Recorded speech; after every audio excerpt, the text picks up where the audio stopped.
କିଏ ପତାକା ଉପରେ କାଟିଲା ଭଳିଆ ନାଗିବ ନା ଭୁଲ ହବ सर पताका साइड रु काटन पताका ताजा केक रु पताका काई रखियो এটা अलग তাকু অসম্মান তো করিবানি দিয়ন্তু জন ধর পক জয় জগন্নাথ জয় জগন্নাথ জয় জগন্নাথ জয় জগন্নাথ জয় জগন্নাথ যাত্রাসী জয় জগন্নাথ কি জয় যাত্রাসী জয় জগন্নাথ কি জয় যাত্রাসী জয় জগন্নাথ কি জয় সাধারণতন্ত্র দিবস কি জয় সাধারণতন্ত্র দিবস কি জয় সাধারণতন্ত্র দিবস কি জয় বন্দে মাতরম বন্দে মাতরম বন্দে ମାତରମ୍।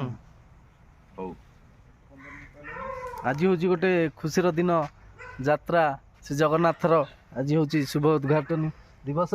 ଏହି ଦିବସରେ ଯିଏ ଏଇ ଯାତ୍ରା ଶ୍ରୀ ଜଗନ୍ନାଥର ପ୍ରାଣ ପ୍ରତିଷ୍ଠା ସିଏ ଆମ ସାଙ୍ଗରେ ଯୋଡ଼େଇଛନ୍ତି ତାଙ୍କୁ ପଚାରି ବୁଝିବା କ'ଣ କହୁଛନ୍ତି। ଆଜି କେତେ ଖୁସି ଅଛନ୍ତି। ଆଜି ହେଉଛି ଗୋଟେ ମାନେ ବହୁତ ବଡ଼ ଖୁସିର ଦିନ, କ'ଣ କହିବେ ଆଜି?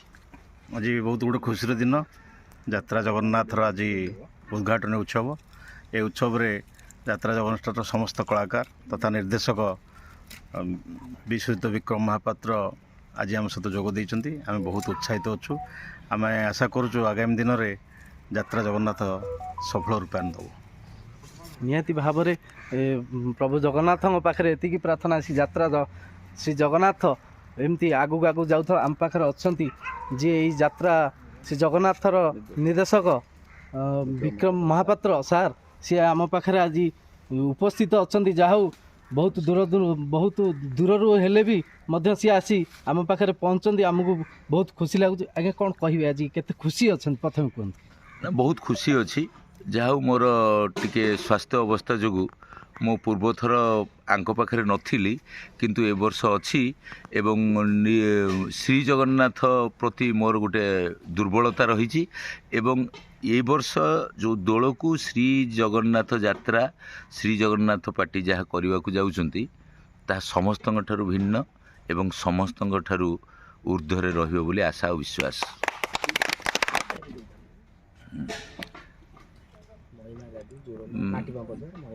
ଯାତ୍ରା ଶ୍ରୀ ଜଗନ୍ନାଥ ଏଇଟା ଆମର ଠିକଣା ହେଲା ନାଟିମା ବଜାର ଜୋରନ୍ଦା ମହିମା ଗାଦି ଢେଙ୍କାନାଳ। ନିଶ୍ଚିନ୍ତ ଭାବରେ ଆଜି ହେଉଛି ଗୋଟେ ଖୁସିର ମାହୋଲ ଏଠି ଦେଖିବାକୁ ମିଳୁଛି। ଯାହା ହଉ ସେ ଜଗନ୍ନାଥଙ୍କର ଯେଉଁଭଳି ଭାବରେ ସାଜସଜ୍ଜା ହେବା ସାଙ୍ଗରେ ଯେଉଁ ଆଜି ହେଉଛି ଜାନୁଆରୀ 26 ସାଧାରଣତନ୍ତ୍ର ଦିବସରେ ରଙ୍ଗୀନ ରଙ୍ଗ ବେରଙ୍ଗର ବେଲୁନ ସାଙ୍ଗରେ ସମସ୍ତ ପ୍ରକାର ସାଜସଜ୍ଜା ଏଠୁ ଜଣାପଡ଼ୁଛି ଯେ ଶ୍ରୀ ଜଗନ୍ନାଥ ଆଗାମୀ ଦିନରେ କିଭଳି ଭାବରେ ତା'ର ଯେଉଁ ଏଇ ଆଜି ଦିନର ଯେଉଁ ସାଜସଜ୍ଜା ସାଙ୍ଗରେ ତା'ର ଯେଉଁ ଡେକୋରେସନ୍ କିଭଳି ଭାବରେ କରିବ ବୋଲି ସେ ଆଶା ରଖିଛି। ଦର୍ଶକ ବନ୍ଧୁମାନେ, ଆପଣ ଆଗାମୀ ଦିନରେ ଶ୍ରୀ ଜଗନ୍ନାଥ ଗଣନାଟ୍ୟକୁ ନିଶ୍ଚିନ୍ତ ଭାବରେ ବୁକିଂ କରନ୍ତୁ। ଆଉ ଯେଉଁ ନାମୀ ଦାମୀ କଳାକାରଙ୍କୁ ନେଇକି ଆଜି ଏଇ ଶ୍ରୀ ଜଗନ୍ନାଥ ଗଣନାଟ୍ୟ ଆଜି ଉଦ୍ଘାଟନ ହେଇଛି। ତାର ଏଇ ଉତ୍ସବରେ ଆମ ପାଖରେ ଭାଇ ଅଛନ୍ତି, ଅଭିନବ ଭାଇ, ଯିଏକି ଜଣେ ପୁରୁଣା କଳାକାର। ସେ କ'ଣ କହିବେ, ଆଜି କେତେ ଖୁସି ଅଛନ୍ତି? ଜୟ ଜଗନ୍ନାଥ। ଏଠି ଉପସ୍ଥିତ ଥିବା ଯାତ୍ରା ଶ୍ରୀ ଜଗନ୍ନାଥର ଯିଏକି ପ୍ରାଣ ସ୍ରଷ୍ଟା ସେ ହେଉଛନ୍ତି ବିମଳ ସାର୍ ଏବଂ ନାଟ୍ୟ ନିର୍ଦ୍ଦେଶକ ଶ୍ରୀଯୁକ୍ତ ବିକ୍ରମ କୁମାର ମହାପାତ୍ର ସାର୍ ଏବଂ ଅଛନ୍ତି ଆମର ଦେବାଶିଷ ଭାଇ ଏବଂ ପ୍ରବୀର ଭାଇ, କୋଦଣ୍ଡ ଭାଇ, ଟୁଟୁ ଭାଇ ଏବଂ ଅନ୍ୟ ସମସ୍ତ ବାଗି ଭାଇ, ମୋର ସମସ୍ତ କଳାକାର ବନ୍ଧୁ।